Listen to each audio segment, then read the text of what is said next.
Москва – столица Российской Федерации, город федерального значения и административный центр Центрального федерального округа. Город основан в 1147 году Юрием Долгоруким. Помимо коренных жителей столицы, в город ежедневно приезжают сотни тысяч гостей.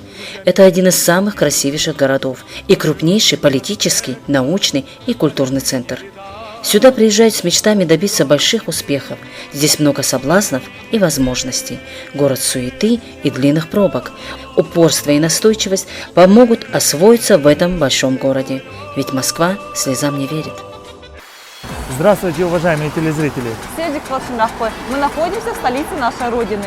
В том мегаполисе, который притягивает самых целеустремленных, активных молодых людей. Вас приветствует программа «Молодежный формат» и ее ведущие Ильяс Гатагажев и Зарина Хаутиева.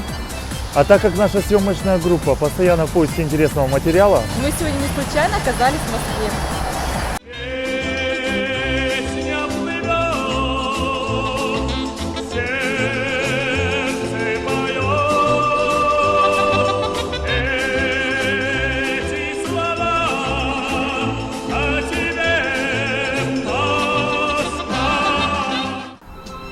сейчас мы находимся у ворот постоянного представительства Республики Ингушетия в Москве. Нас огорчила тишина, царившая на этой территории, несвойственная для этой организации. Явно нас здесь не ждали, и это нас огорчило. С момента выезда наша съемочная группа ожидала теплой и продуктивной встречи. Посмотрим, что будет впереди.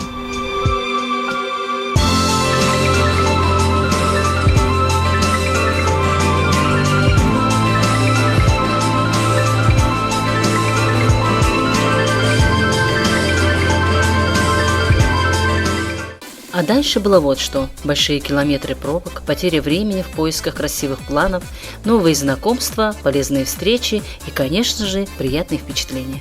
За то время, пока у нас шли переговоры об очередной встрече, мы случайно узнали от Ибрагима Костоева, что в Российском государственном университете нефти и газа состоится встреча со студентами. С олимпийским чемпионом по боксу Рахимом Чахкиевым. Эта встреча собрала всех ребят из 26 вузов Москвы. Каждый хотел увидеть олимпийского чемпиона Рахима Чахкиева, ведь не часто выпадают такие встречи. Руководство этого вуза пошло на встречу и поддержало инициативы ингушских молодежных объединений. На встрече присутствовали известные общественные деятели, бизнесмены и многие другие. Олимпийский чемпион, всемирно известный, теперь уже спортсмен Рахим Чахкиев. Я попрошу его поприветствовать.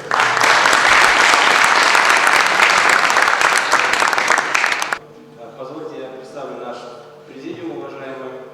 Это вами любимый ваш первый проректор Силин Виктор Александрович.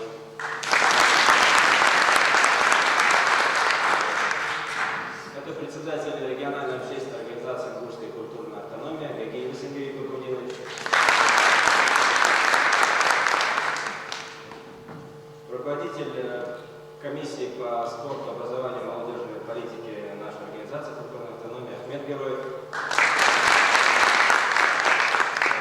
С чьей подачи была эта встреча организована. Член общественного совета региональной общественной организации «Ингушская культурная автономия» Рашид Мальсагов. Вице-президент региональной общественной организации «Ингушская культурная автономия» Магомед Мальсагов. И, собственно говоря, Рахим Чахкиев.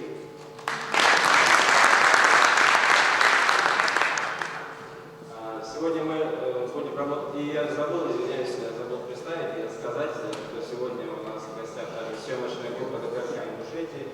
Они сидят с нами справа. Очень приятно, что меня пригласили сюда, и я, конечно же, не мог отказаться, потому что знаю, что мои земляки тоже здесь живут, учатся и придут на эту встречу. Собираетесь ли вы каким-то грядущим олимпиадам выставлять?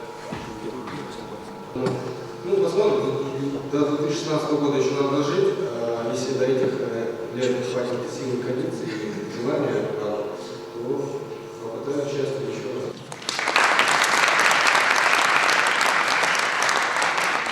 Чтобы лучше узнать спортивные победы Рахима, организаторы подготовили ролики с лучшими моментами боев. Это вызвало у ребят больший интерес к спортсмену.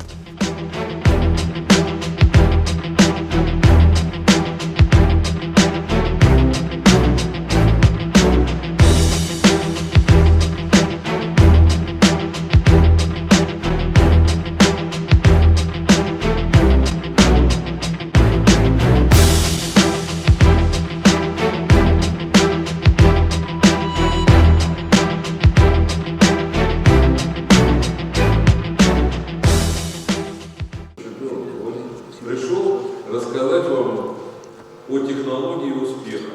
Очень правильно сделали, что пришли в этот зал, потому что у нас сегодня в гостях уникальный человек, своим упорным, настойчивым трудом сделал себе имя, карьеру.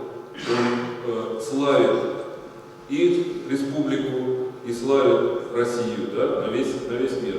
Как мы знаем, многие великие спортсмены, Хэмилтон, Тайсон, все они начинали с любительского бокса, а потом уже приходили в профессионалы и достигали таких высот. В зале были молодые начинающие спортсмены, которые тоже достигли определенных результатов. Для них эта встреча была необходимой. Всем студентам было приятно видеть земляка-чемпиона, который приехал поддержать их в учебе. Студентам, которые находятся далеко от родины, да, от Ингушетии, нужна определенная поддержка, да, поддержка людей, которые добились той цели, которые добили такую цель, которую они ставили в своей жизни. И как-никак студентам, да, кто заканчивает уже вузы, необходима такая помощь, такая моральная помощь, да, совет как-никак.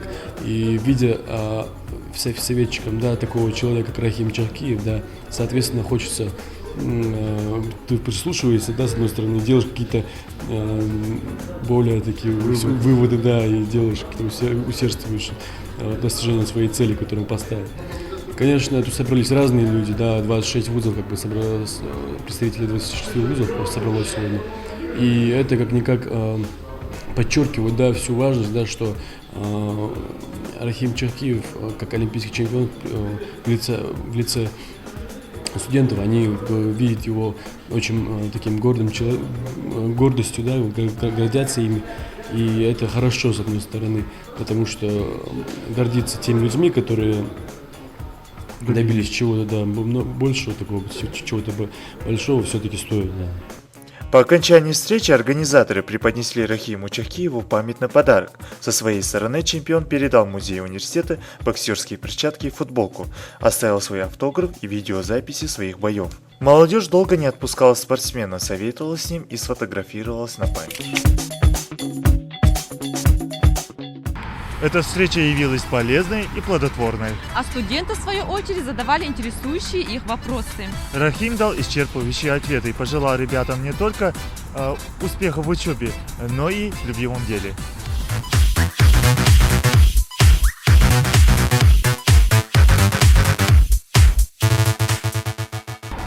Сегодня нужно отметить работу тех людей, которые всячески стараются поддерживать нашу молодежь. Помогают адаптироваться в чужой среде в большом мегаполисе. А для этого недавно была создана региональная общественная организация «Ингушская национальная культурная автономия».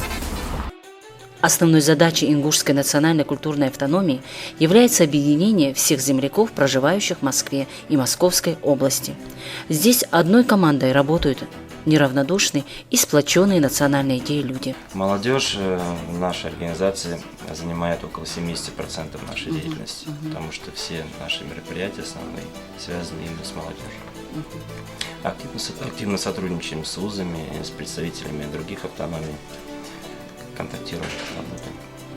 Они часто проводят комплексные духовно-нравственные, культурно-просветительские, благотворительные и миротворческие мероприятия.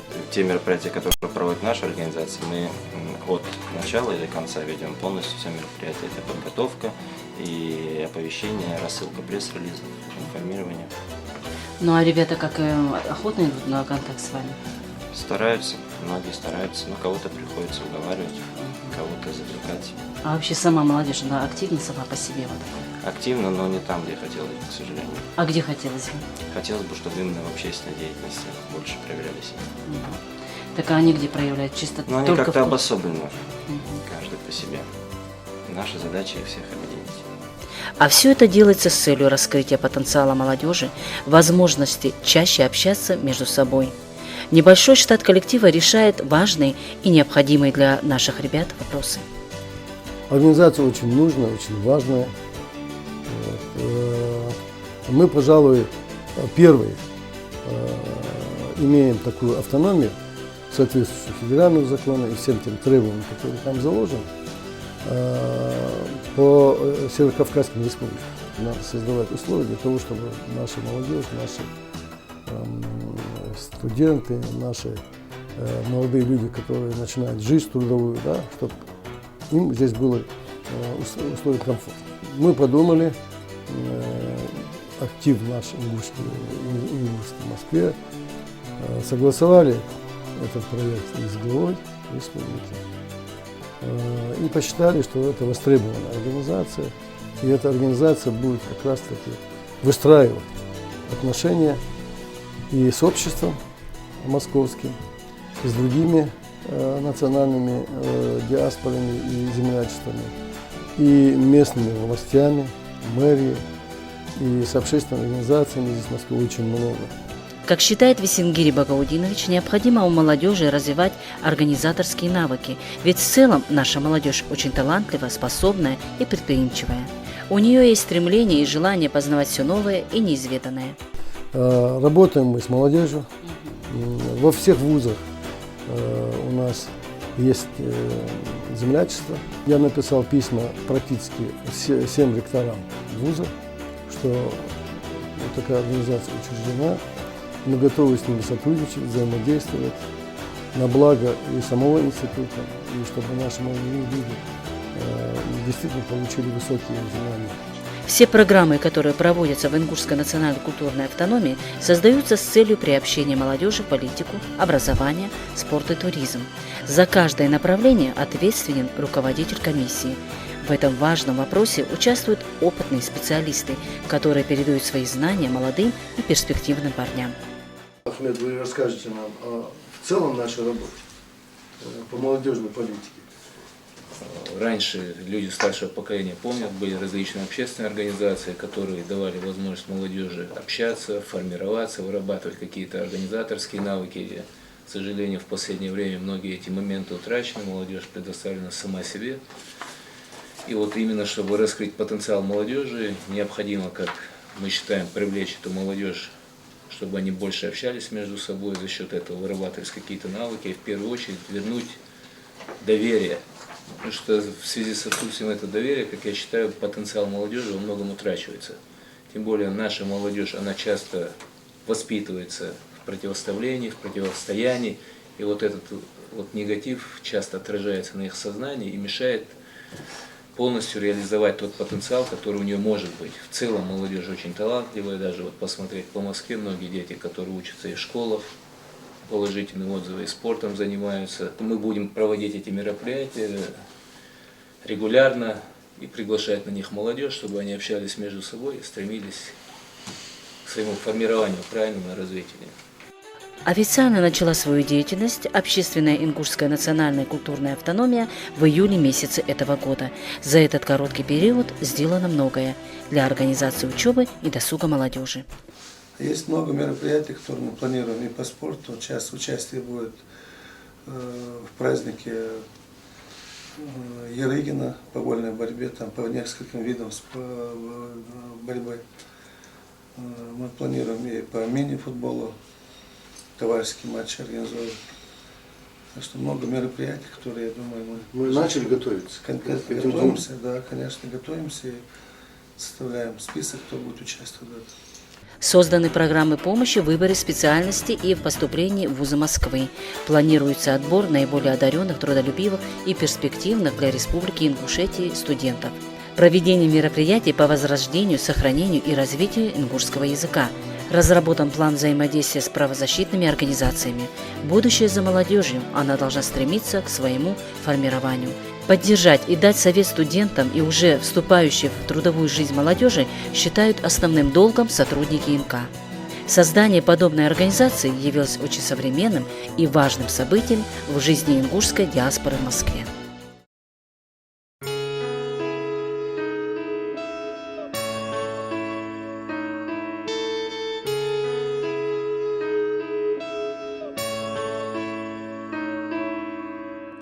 сейчас я помню осенний бульвар и реки берега, влюбленные в море. Твои большие глаза, их пламенный жар, слезу виска после грустных историй мне напомнил ветер, что ты есть на свете. Отпусти на волю все свои печали. Знаю, будет больно, так всегда в начале. Как раны солью, знай, что время лечит. Отпусти на волю, тебе станет легче.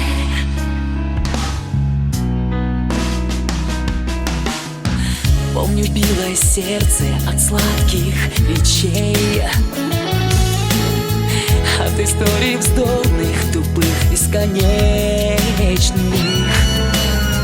Помню теплый взгляд твой, улыбки людей, несомненно влюбленных, свой город беспечный мне напомнил ветер, что ты есть на свете. Отпусти на волю все свои печали. Знаю, будет больно, как всегда в начале.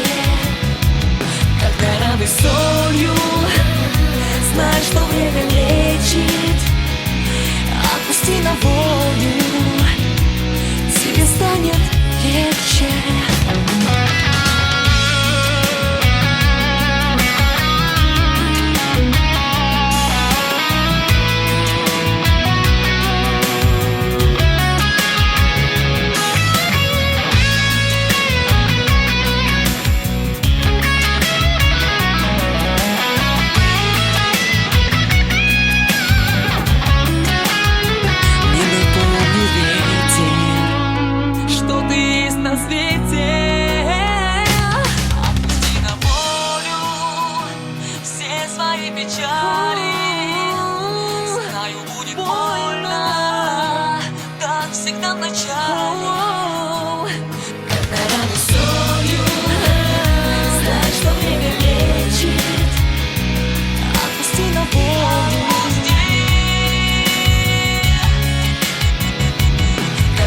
Солью, знай, что время лечит. Отпусти на волю, тебе станет легче.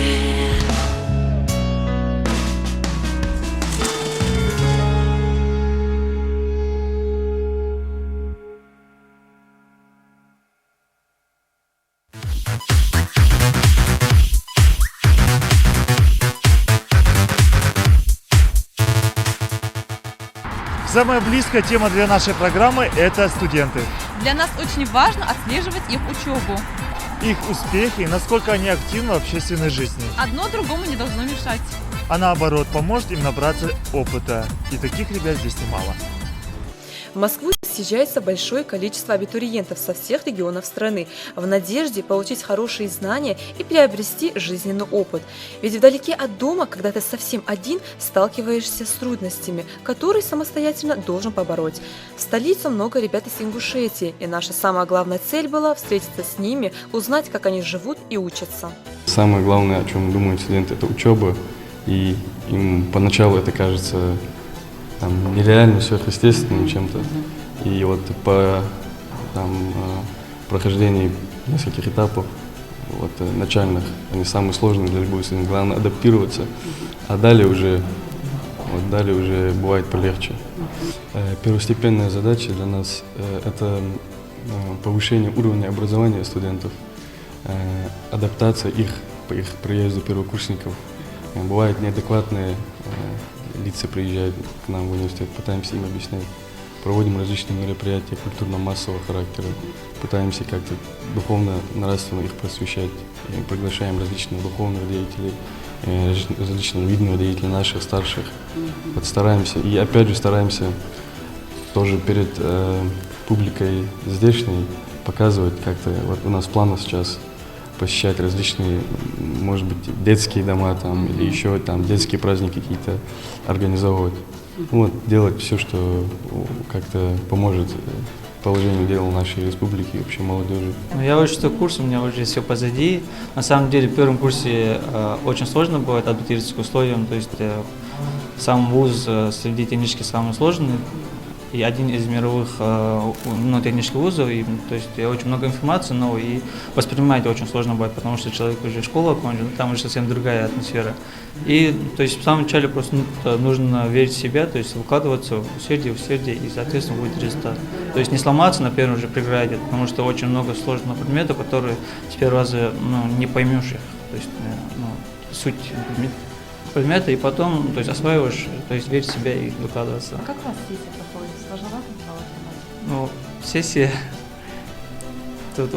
Сессия человек уже совсем другим бывает.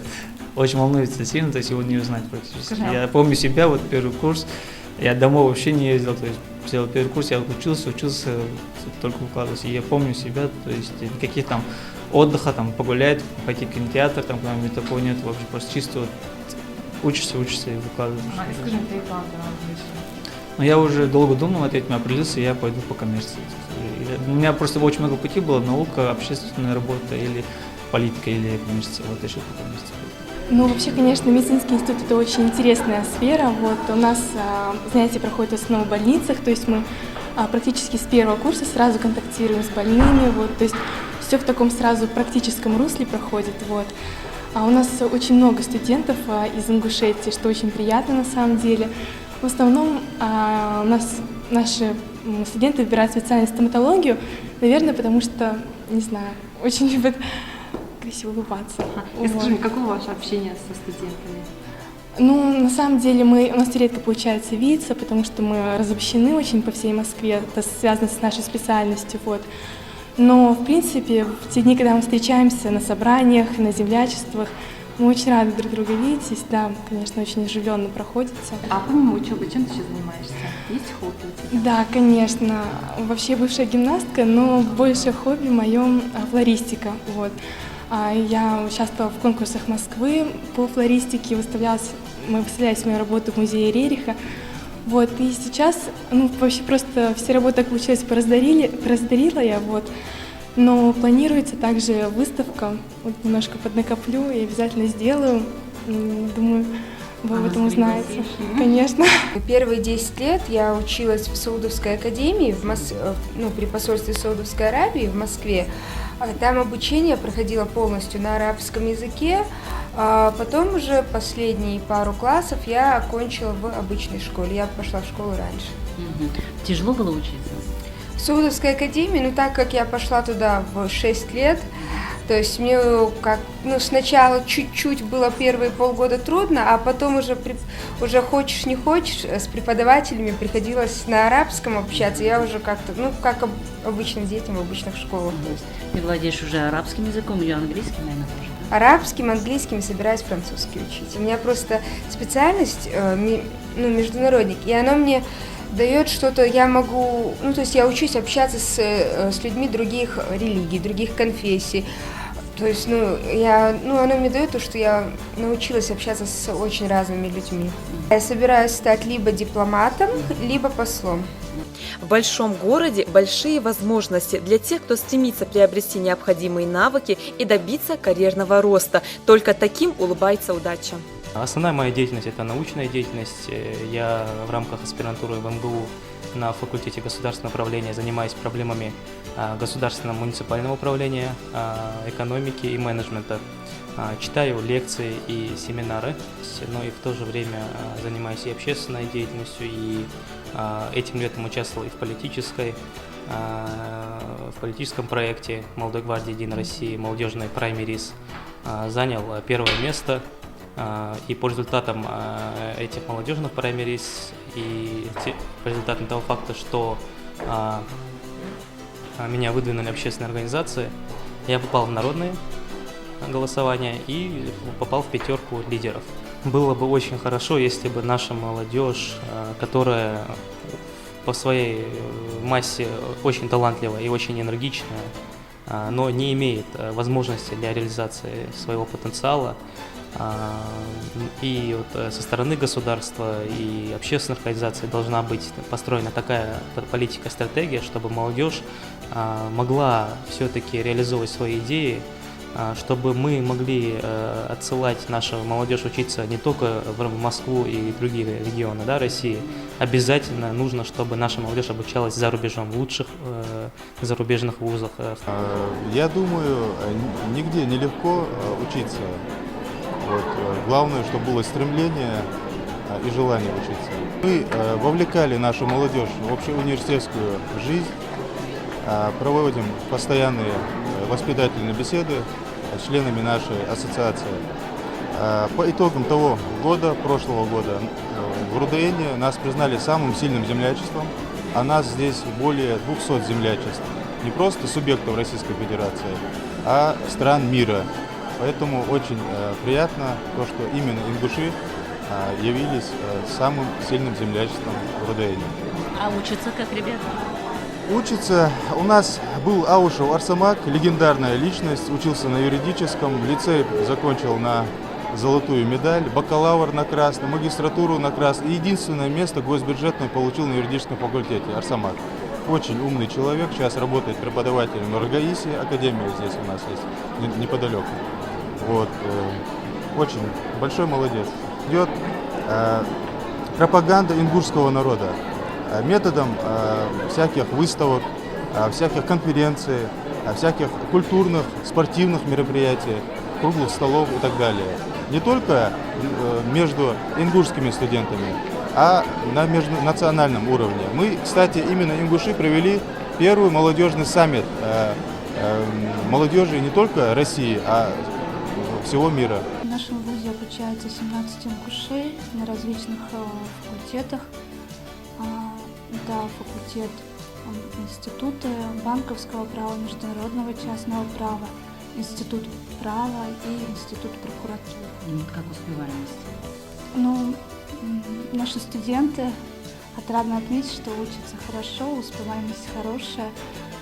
И ребята из моего вуза, ингуши, очень активны, принимают активное участие в общественной жизни университета, принимают участие в различных конференциях, которые проводятся как на базе Московской государственной юридической академии, так и межвузовских конференций. Да, поскольку я сама студентка, и скажу, что для ребят ингушей, которые приезжают сюда, именно в Москву, поступают в вузы, в первую очередь их должен волновать учебный процесс. То есть как бы они должны понимать, что они приехали сюда именно учиться, и это их главная цель. Учеба отнимает основное время, но в свободное ребята активно участвуют в общественной жизни ингушской диаспоры. Само название «Союз ингушских молодежных объединений» уже говорит о том, что туда входит вся молодежь. То есть вся молодежь вузов Москвы, абсолютно вся входит. То есть как происходит именно кооперирование данными всей молодежи. В каждых вузах есть представители землячества. Но можно сказать, на народном сленге это звучит президент землячества. И, например, в своем вузе им являюсь я. Каждый год у нас проходят выборы, и каждый год человек либо переизбирается, либо новый человек ставится. То есть все зависит от ответственности человека. В нашем вузе есть организация БАРТ. Вот. И, в принципе, данная организация создана для того, чтобы помогать студентам из Республики Ингушетия. Также, конечно же, есть и у других представителей организаций свои. Вот. Но наша, в принципе, она как лидирующая считается. И у нас очень много ребят задействовано. Мы постоянно как бы собираемся, проводим мероприятия и всегда друг друга поддерживаем по каким-либо вопросам. То есть, да, всевозможные темы? Да, всевозможные темы. Если возникли какие-то проблемы, связанные с учебой, связанные с жильем, в принципе, именно благодаря этой организации они могут разрешиться. Я хочу сказать всем нашим студентам, являющимся будущим, кто стремится приехать в город Москва и поступить в вуз, куда они мечтают, всем удачи желаю. И, конечно, самое главное, это чтобы они проявляли себя с хорошей стороны. Каждый из них находит себя в любимом деле. Мы учимся с 9 утра до 11, порой бывает до 12 ночи. Вот как постоянно на сцене, постоянно репетируем, постоянно чем-то занимаемся. Никогда не бывает того, чтобы у нас была какая-нибудь свободная минута. Вот сейчас такая свободная минута оказалась, и вот видите, я чем-то все равно тоже занимаюсь. Сейчас со мной учится один парень, первый курс поступил, еще один мальчик и на заочном у нас учится, это Шхоев Али, Гандаров Мурат учится на первом курсе Морозовского, около 2-3 мальчиков, и 2 девочки. Майя учится на первом курсе театроведческого факультета, и Лиза Черкиева уже сейчас выпускаться будет тоже со мной, с факультета сценографии. Вуз мне дал умение жить, умение общаться с людьми, умение находить этот общий язык, умение думать, во всяком случае. Еще 3 года пробуду здесь, потом получу статус педагога-режиссера. Вот. Естественно, у меня будет возможность остаться в ГИТИСе как в качестве педагога. Вот. Но в дальнейшем я в любом случае хочу, чтобы я работал у себя там, в республике, да, обязательно. Потому что это сейчас для нас это приоритетнее всего. Воссоздать, точнее, поднимать и культуру, образование, и все остальное. Я думаю, что если культуру поднять, поднимется и образование, и экономика, и все остальное само по себе встанет. В принципе, никаких проблем нет. Если стараться, на пару хожу, после пар тренировки, вот так вот. Спортом занимаемся, тренируемся, бокс, на соревнованиях тоже выступаем. В моей жизни спорт занимает место первое, если честно. Это спорт у меня, есть желание тренироваться. Потом уже учеба, потом уже дальше. Да, я увлекаюсь спортом. Там армейский рукопашный бой хожу. Самбо, дзюдо, все есть. То есть ты на все эти ходишь, да? Да, да. И как у тебя получается? Да, конечно, получается. И учебу, и вечером на тренировке, каждый день почти. А так днем, утром на учебу, нормально. Утром учусь до 4, а вечером с 7 до 9, даже до 10 даже. Да, тренировки поэтому. Ну, там еще есть дополнительные, что я выбрал себе. Самбо, дзюдо тоже так, для себя. Ты много времени спорту уделяешь, да? Ну, большинство времени на учебу, естественно, ну, так, и также и спорт, да. И сколько лет тебе учиться? Мне 5 лет. 5 лет. Ты сейчас на каком курсе? На первом курсе.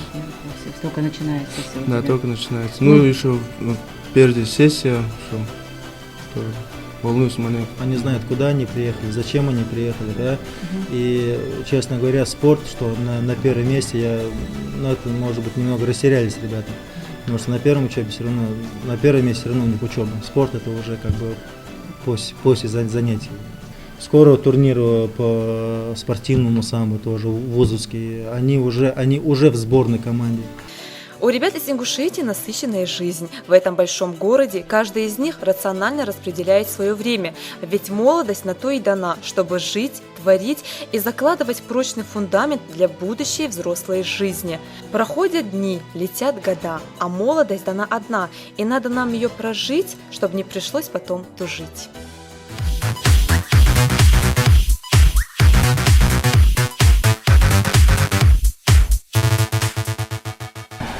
Элес, согласись, Москва нас встретила хорошей погодой. Видимо, мы ее с собой привезли. Скажу тебе, ветер холодный, но терпимый. Меня утомили еще частые пробки, которые тормозят нашу работу. Но ты знаешь, я тебе скажу, для нашей Розы это не явилось преградой. Она все-таки добралась до интересного собеседника. Зарина, давай забудем про пробки, я устала. Ты знаешь, я только за. Добрый вечер, дорогие друзья! Человек – великая загадка, одаренная разумом. Все люди – философы. Они придерживаются той или иной точки зрения на жизнь. Мой герой родился в Куйбышеве, жемчужине Среднего Поволжья. Родители нарекли его Александром, но он выбрал себе новое имя – Адам. И эта встреча с ним не случайна. Адам Антонов написал поэтическую сагу «Вип Ингушетия». Об этом и другом сейчас мы с ним поговорим. Добрый вечер, Адам. Добрый вечер. А почему вас назвали Адам? В моей жизни, беря на себя имя Адам на всю оставшуюся жизнь, я исходил из тех правил, то, что Адам – это первый пророк, мир ему, первый человек, который был, и он был первый, он начал какой-то путь. свой путь. И в данном случае я тоже начал свой путь, новую жизнь, взяв из старой только положительное, то, что есть. Первый намаз где вы сделали? Первый намаз я делал в Ингушетии. Самое интересное то, что я не планировал в Ингушетии начинать делать намазы. Но с течением обстоятельств я Аль-Фатиху уже знал. Вот, и так получилось, что в Магасе есть вот новые дома стоят, и вот какая-то частная пристройка сбоку. И впервые я делал намаз там. Это был магриб, соответственно, намаз. Вот, это мой первый намаз, я помню. У меня даже фотографии есть с того мероприятия. Это очень приятно. То есть, вот так вот. Сейчас, когда уже делаешь, конечно, уже правильно делаешь 5 раз в день, и фард намазы, и суна намаза, то уже, конечно, вспоминаешь, что Господи, прости меня за этот мой первый раз. Ну ничего, ко всему мы приходим постепенно. На это и есть жизнь. Вы написали «ВИП Ингушетия». Что это за сага? Немножко расскажите нашему зрителю об этом произведении, пожалуйста. «ВИП Ингушетия» – это поэтическая сага из 2 частей. Основная задача которой – это восхваление вайнахских традиций, которые существуют уже на протяжении тысячи лет в Ингушетии, и которые на самом деле правят, народом правят традиции. И я написал, я считаю, добрую, очень сильную и глубокую работу поэтическую «ВИП Ингушетия». И для меня ВИП – это очень важная персона. И для Ингушетия республика является для меня очень важной персоной. А вот почему решили об Ингушетии написать? Любовь. Любовь. Откуда она возникла? В сердце, из сердца. Ну, значит, был какой-то путь к этому? Путь, конечно, путь во всем есть. Стоит отметить, впервые Ингушетию я узнал, конечно, когда я побывал в ней. Конечно, побывал, и первый раз я был на свадьбе. Я понял то, что ингушская свадьба – это как 7 пожаров. Это как 7 пожаров. И я хочу сказать то, что Ингушетия для меня ассоциируется с моими друзьями. И я их очень всех люблю. У вас много друзей? У меня очень мало друзей, очень мало. Но из этих нескольких человек большинство ингуши. А в Ингушетии вы были? В каких местах? Я был, соответственно, в Назране, столица Магас, Барсуки, Галашки ездил. Вот, а что вам больше всего запомнилось из того, что вы увидели, с чем вам пришлось соприкоснуться? Ну, как я уже сказал, это свадьба. Второе место стоит отметить гостеприимство. То, что в Ингушетии я постоянно был под большим вниманием людей. К нам приехал русский, он стихи пишет и так далее. Но я очень приветливый человек, и я испытал большое блаженство, то есть находясь в этой среде, у разных людей в разных домах абсолютно. И я хочу сказать то, что я запомнил людей гостеприимством, ну и свадьбу, потому что лезгинку танцевали долго. Долго, да? А вы сами танцуете лезгинку? Вы знаете, я плохой танцор, но лезгинку танцую. Это радует. Да. Адам, скажите, какая черта характера вам понравилась в Ингушетии? Если касаться черты характера, то мне нравятся такие черты, которые я вижу в себе прежде всего. Проецирую себя на ингушей и ингушей на себя. Я хочу отметить то, что такие черты, как гордость, справедливость, дружба. Вот эти 3, пожалуй, качества мне наиболее Они близки вам, близки, да? В этом произведении, в поэтической саге, какие самые для вас трогательные слова? Может, четверостишие могли бы прочитать? Я, если позволите, тогда прочитаю 2 четверостишия быстренько из первой части и 2 из второй, потому что они дают полную функциональную нагрузку и на эмоции людей, и они приятны мне. На северных склонах предгорья большого Кавказских хребтов есть 4 района. Вип-Ингушетия, зацелованный горем неправды и лжи, пустившийся в горы, стремлением народа к свободе веками, орел халифата войнахский орнамент сберег и возносит в Магаса лучах защитную башню на гордых плечах. Так можно долго продолжать мою поэтическую сагу, и вторую часть я тогда коснусь. Окинув очами их горы с равнины, зимой ты увидишь холода и лавины, что кинутся вепрем кричащим лететь, Вип-Ингушетию навсегда одолеть. Под эти фанфары природы кипенья дух непокорный закаляет нетленный в мышцах и жилах народа войнахов, согретых любовью Всевышней Аллаха. Очень красиво. Спасибо вам. А мне интересно, а вы были в горах Ингушетии? То, что считается у ингушей горами, там я, к сожалению, пока не был. Но я писал работу поэтическую тоже «Возьми меня к себе в полон», где я касаюсь как раз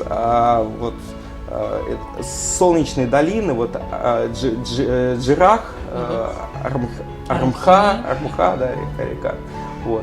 К сожалению, пока не был, но я надеюсь, что волей небес я сам Мне кажется, не если съезжу. вы побываете в этих местах, вы получите больше впечатлений, и ваши стихи зазвучат еще краше, мне кажется. Спасибо вам большое, я тоже на это очень надеюсь. А скажите, пожалуйста, чем еще вы занимаетесь в жизни помимо стихов? У вас, наверное, есть еще какое-то дело, бизнес, что-то? Я профессионально занимаюсь поэзией, и второе направление, которое мне позволило просуществовать на протяжении 9 лет, я занимаюсь частным бизнесом. У меня собственная компания, которая занимается поставками оборудования бесперебойного питания. Это инжиниринговая компания. Она шла на протяжении моей жизни последних 9 лет. Ну, последние годы, я скажу, мы добились определенных успехов. Вот, и грех жаловаться, стоит сказать то, что хвала Всевышнему Аллаху. Да? Я отношусь к такой категории людей, которые постоянно недовольны достигнутым результатом. Я недоволен результатами достигнутыми, но доволен ли я жизнью? Хвала Богу, я живу, я радуюсь, я верю, у меня прекрасные эмоции, я сильный и, конечно, я доволен жизнью. Как вы считаете, для молодого человека что в жизни важно? Для молодого человека?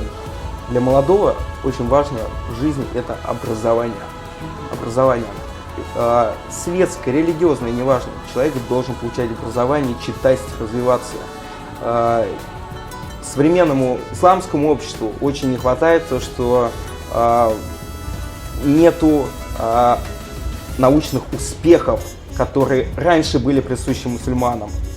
Как раз сейчас есть большая возможность у людей в современном мире получать высшее образование, хорошее, добиваться успехов на профессиональном поприще и потом создавать уже хорошие, полноценные, сильные семьи, которые будут идти по твоему пути и дополнять и улучшать его. Ну и ваши пожелания. Ну, я хотел бы пожелать ингушам, моим любимым ингушам, братьям и сестрам, хотел бы сказать следующее. Я желаю вам океан любви, галактику приятных положительных эмоций и океан просто успехов. Спасибо вам большое, вам тоже успехов. Спасибо большое. Вы заметили нескрытые эмоции на лице, открытость характера. Все это подкупает в нем. Чтобы познать самого себя, Адам изучает различные религии. Во главу он ставит нравственность человека и его мировоззрение. Вот такой он, Адам Антонов, предприниматель и поэт. Ну а с вами была Роза Бекова. До встречи!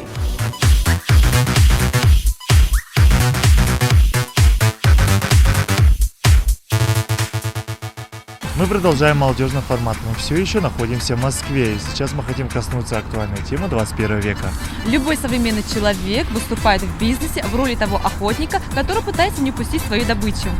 На этом пути возникает много сложностей. И удержать эту добычу и с легкостью пройти эти трудности порой непросто.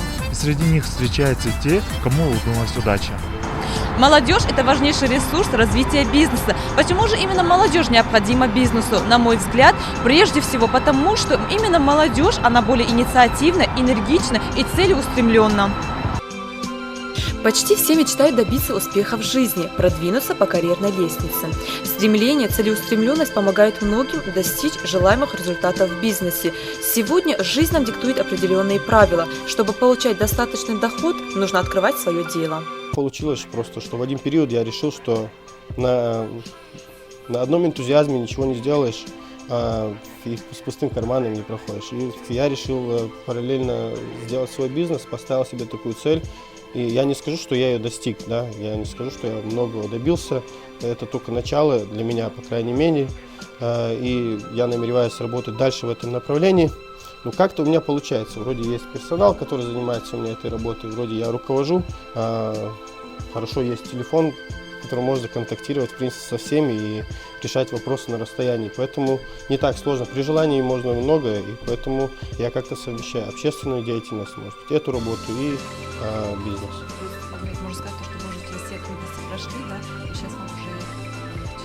Ну, мне сейчас легче, но я не прошел через все трудности, я думаю. Да, конечно, они каждым днем возникают, тем более в таком мегаполисе. Многие молодые предприниматели сотрудничают с зарубежными фирмами и открывают свой бизнес за границей.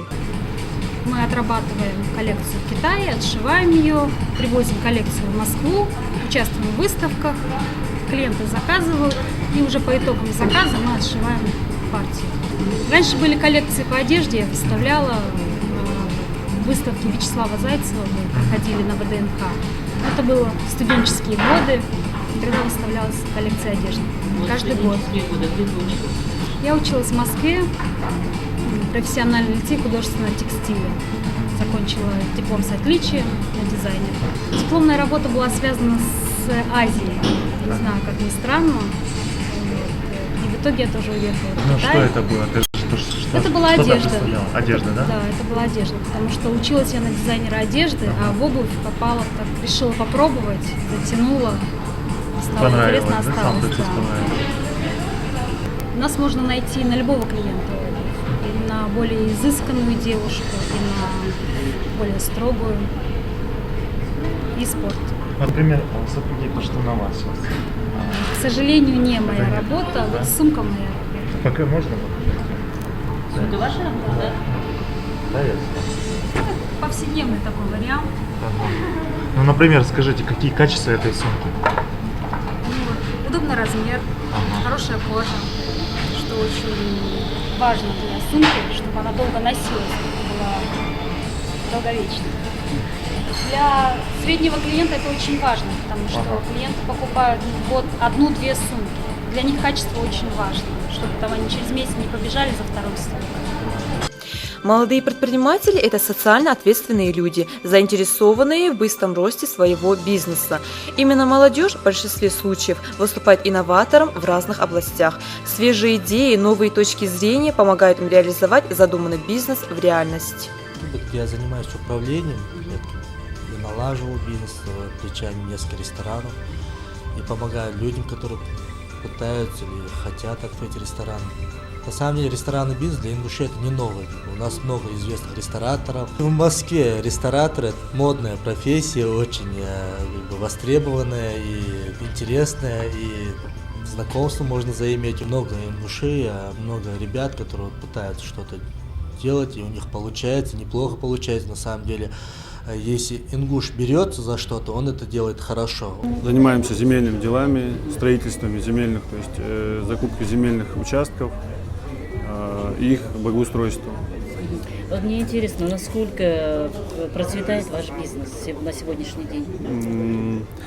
На данный момент процесс развития идет сложно, потому что сейчас, то есть по всей Европе идет рецессия. Ну, да, до кризиса развивался и процветал. Но сейчас тоже есть рост, это зависит от кадров, от самой системы нашей организации. Мы стараемся всеми средствами, силами развивать свою деятельность. А что вам помогает в этом? Или кто? Помогают наши специалисты, во-первых, те же министерства, ведомства, которые идут нам на контакт, с которым то есть, взаимосвязаны наши отношения, то есть работы и нашей деятельности. И наши управленцы, лидеры нашей организации. На данный момент я учусь в президентской академии госслужбы на кафедре государственного муниципального управления. А почему ты решил дальше продолжать учебу? Ну, это, во-первых, и знания, и в любом случае магистерская диссертация будет на ту или иную тему. Ну, я для себя ее уже выбрал. Может, это будет связано даже и с туризмом, то есть развитие туризма в нашей республике. Я думаю, будет это полезно. Может, моя диссертация как-то поможет нашей республике. Наша молодежь, на самом деле, очень перспективна, очень интеллектуальная. То есть ребята способные, в принципе, у нас ребята умные. Просто самое главное желание захотеть, стремиться к чему-то, то есть ставить определенную цель и идти к этой цели, и все. Самое главное, отмечают бизнесмены, это не бояться предстоящих трудностей, а они обязательно возникнут. Затем точно определиться с идеей для бизнеса, ну и вложить силу и душу в любимое дело. Я считаю, человек должен определиться, что ему делать. Главное, вот многие люди подходят даже, я не говорю, да, что ко мне нужно подходить и что-то спрашивать, но находятся те, которые спрашивают, и что я им говорю, они по ходу вот с самого начала не знают, чем заниматься. Вот я хотел бы что-то сделать, да, а что бы хотел, он не знает. Я считаю, вот этот главный барьер, который надо как-то перешагнуть, через который, да, и где-то определиться, потому что человек, если знает, что он хочет, но не знает конкретно чего, у него ничего не получится, он будет метаться, бросаться в разные стороны и ничего до конца не делать. Нужно взять просто четкую линию и идти просто до конца. Ни в коем случае при первых трудностях или там последующих не останавливаться и не перешагивать на другую дорогу. Просто взять свою планку и держаться ее. И так все получится. Начинающего бизнесмена подстерегают на пути различные трудности. Многие бизнесмены утверждают, что если ты хочешь стать успешным бизнесменом, прежде всего ты должен определиться со своими идеями и замыслами. Ну что ж, я вам этого желаю.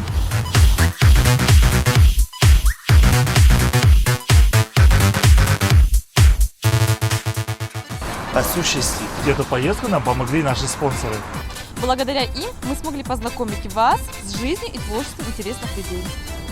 Выражаем огромную благодарность Банку образования в лице Хизира Измайлова. Банк образования – это ваш надежный партнер. Банк образования является универсальной кредитной организацией, предлагающей широкий спектр банковских услуг физическим лицам и корпоративным клиентам. Приоритетными направлениями нашего банка является совершенствование организации комплексного обслуживания физических и юридических лиц. Уважаемые граждане, двери банка образования открыты для вас. Мы рады каждому клиенту.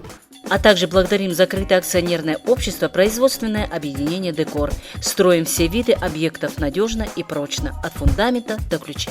А сейчас мы хотим поблагодарить Багаудина Тумгоева и Магомеда Даурбекова за теплый прием. А также энергичного Умара Аушева, Павла Семина за то, что нас сопровождали. А в честь нашего отъезда ребята организовали лоузер. Спасибо им огромное.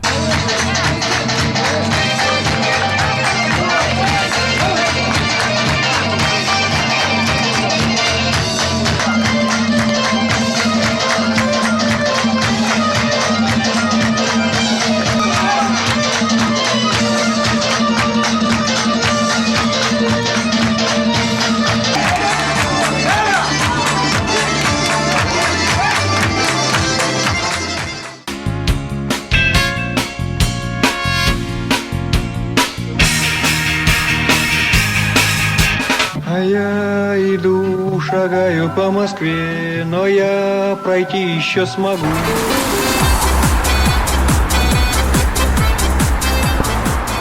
Ну, стоим, кого ждем? Ильяс, как кого? Тебя жду.